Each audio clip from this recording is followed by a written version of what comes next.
mostly in my Hanoi and Halong Bay trips.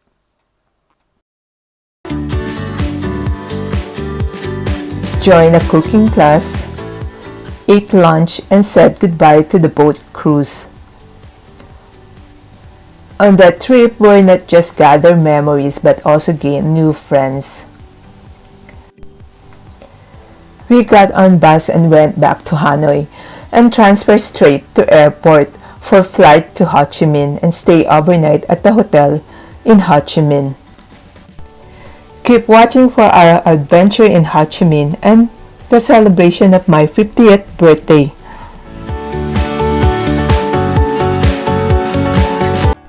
Exploring Vietnam Part 2. After in Hanoi and Halong Bay, we went to Ho Chi Minh City, formerly Saigon. Saigon became familiar to me when the Broadway musical Miss Saigon came out. The gist of the story is in the last days of the Vietnam War, 17-year-old Kim is forced to work in Saigon bar, run by a notorious character known as the Engineer. There, she meets and falls in love with American GI named Chris.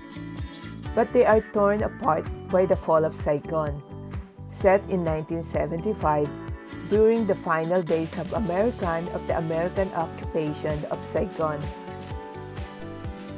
Day 4 at 7:30 a.m., we started our city tour in Ho Chi Minh. We visited the Notre Dame Cathedral. It's a cathedral located in the downtown of Ho Chi Minh City, Vietnam. Established by French colonists who initially named it the Church of Saigon. The cathedral was constructed between 1863 and 1880. The name Notre Dame Cathedral has been used since 1959. It has two bell towers reaching a height of 58 meters or 190 feet. Secondly, we went to the Reunification Palace. Reunification Palace was the base of Vietnamese General Ngo Dinh Diem until his death in 1963.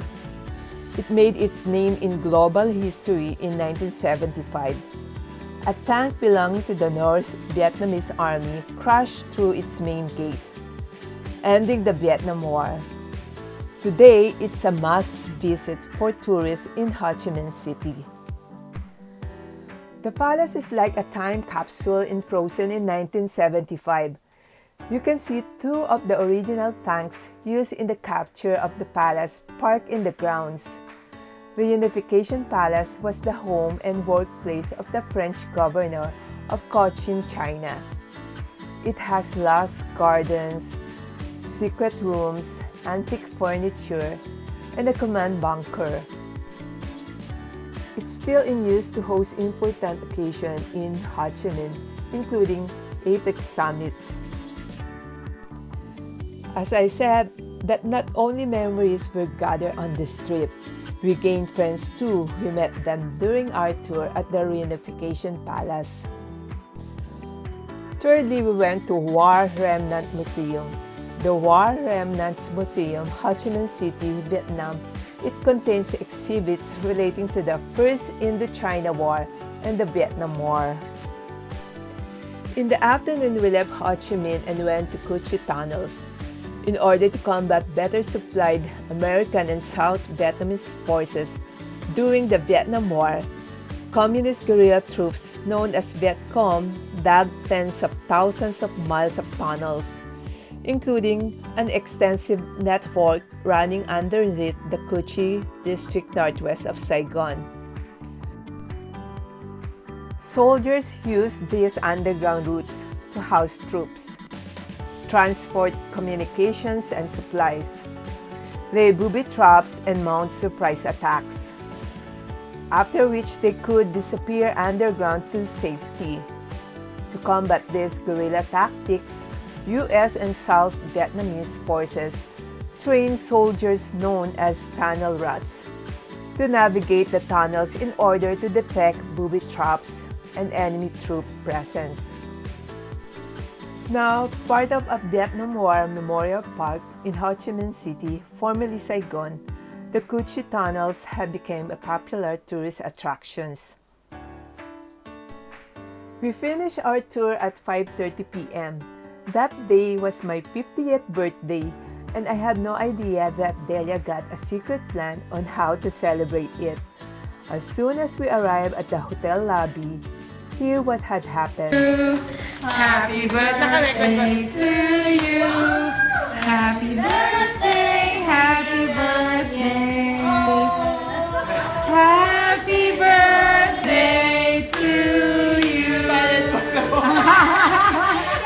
Happy birthday. Make a wish, make a wish first. Make a wish.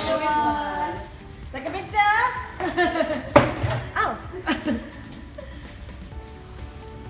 Alright! Is that complimentary from the hotel? No. Thank you. That's from your best friend. And when we got up to our room, more surprises awaited for me. Decorated room, balloons, and flowers.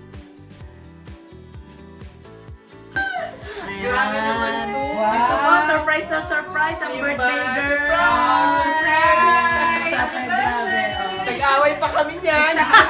Eksakto na po yung kanyang 50th birthday, oh. Ayan po, punong-puno siya ng balloons. I thought they couldn't get a balloon because there's no balloon downstairs. So they put it up here, okay? Baka naman. Ayan. Yung cake niya po, nilagay muna namin sa ref. Oo, kayo na mamaya. Kanya gumaganda ang may birthday. Grabe. Ay, gaganda. And she even asked our new friends, a couple from Philippines and a Malaysian, which we just met on that day tour, to join the celebration.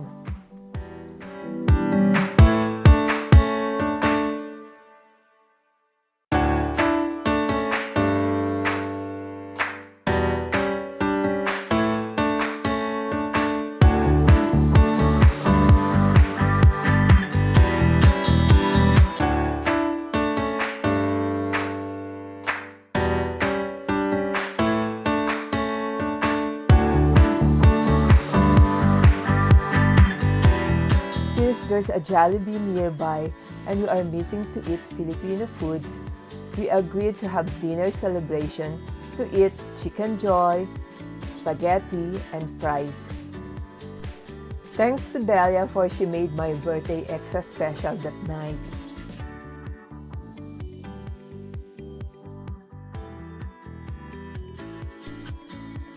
On day 6, early morning from Ho Chi Minh, we were transferred to Mekong Delta, enjoying the view of the rice fields along the way. Arrived at Mai Tho, we took leisurely boat ride along the river.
View the fruit plantation.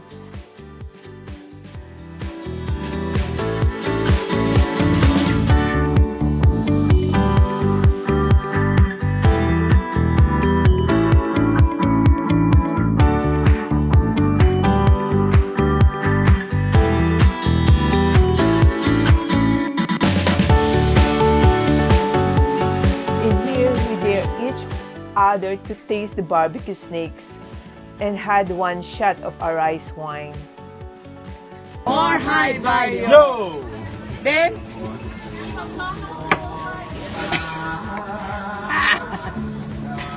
Honey!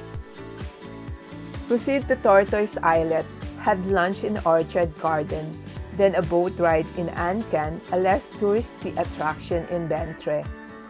Enjoy cruising in Han Row Sampan under the shade of water coconut trees along natural canals.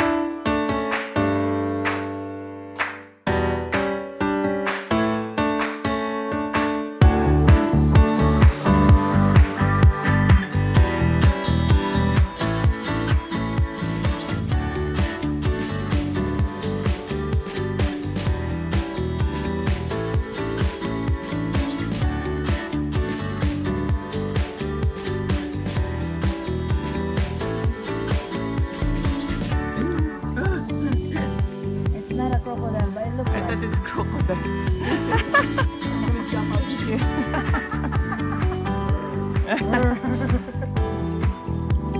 All the more we are having more crocodiles, we will jump.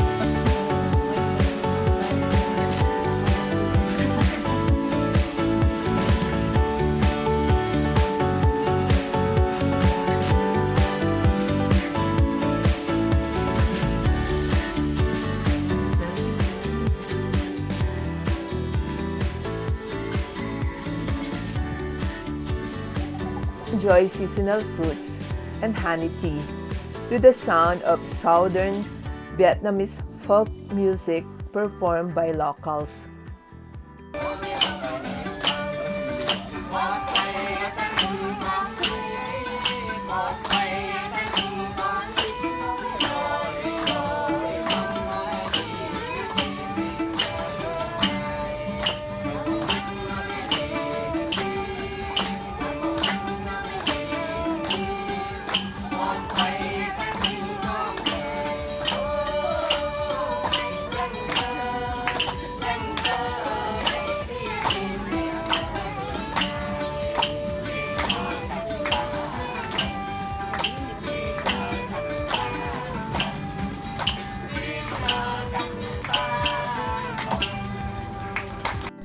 Visit family business which epitomize the idyllic rural lifestyle. Taste delicious coconut candy and observe the pastoral life as you roam through the fruit plantations and villages. Day 6. Take a leisure boat trip to explore the lower Mekong River, Basak River. Then we proceed to Kai Rang Floating Market, which is the liveliest in the whole region.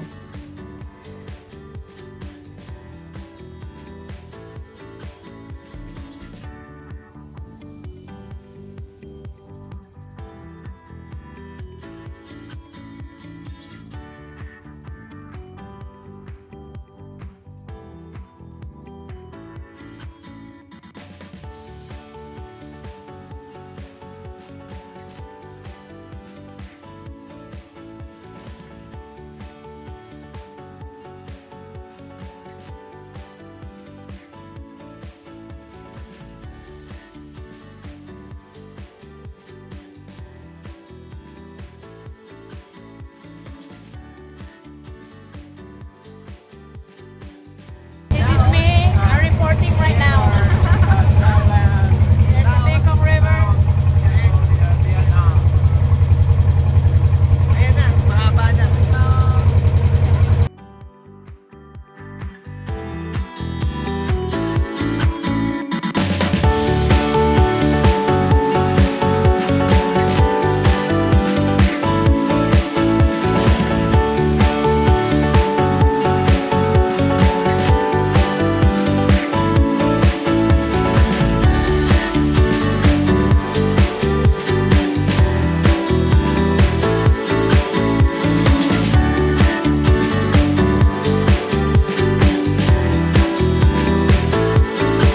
We were brought to a place where we seen how they make a Vietnamese vermicelli. Then wander around the village and meet the friendly local people.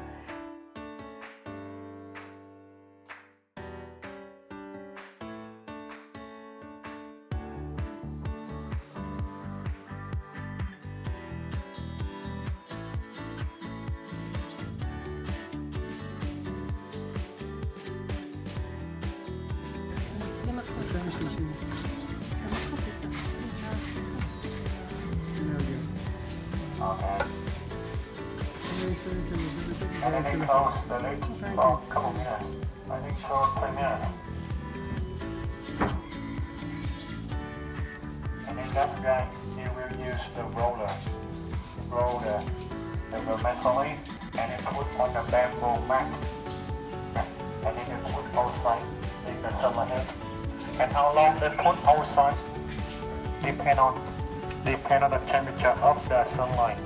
If the sunlight is get hot enough for 5 hours, okay? If the sunlight get not hot enough, 2 days. Yeah. The rain season, they don't do this one anymore. Garden, have lunch and back to Ho Chi Minh. Stayed overnight at the hotel, then transferred to airport for flight to Siem Reap. If you didn't watch my blog about it, better be. That is the continuation of our trip from Vietnam. Title, Let's Rip from the Trip to Siem Reap.